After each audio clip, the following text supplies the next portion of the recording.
meus amigos aqui é Luiz Gonzaga dos Santos, conhecido por Nonô, rapaz. Esse humilde sanfoneiro que tá feliz hoje por encontrar mais um amigo ou amigos que defende a mesma bandeira, que defende a do Luiz Gonzaga, de coisas assim. E aqui eu quero deixar meu abraço para todos os ouvintes desse lindo programa, que é o Gonzagão da cidade, né?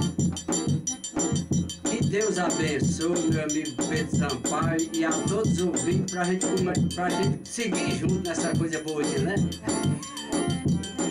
Beleza, tá aí, valeu, Jardim. Tá aí gravado. Meu querido, muito obrigado.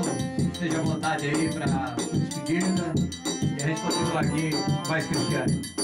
Vai cartinha fechada, não deixa ninguém te abrir. Aquela casa cagada onde mora a letra I. Existe uma cacimba do rio que o verão secou.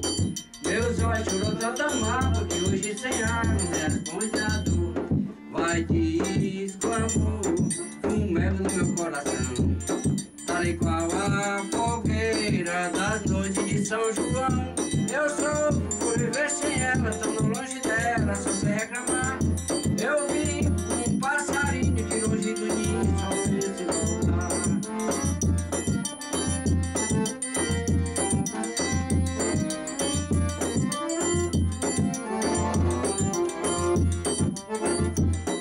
Vamos ficando por aqui, mas com um coçarão bem apertadinho, rapaz, porque eu queria ficar mais aqui, um pouco mais o Pedro Sampaio, e esses amigos, a sanfoneira, e aí, a minha sanfoneira aqui.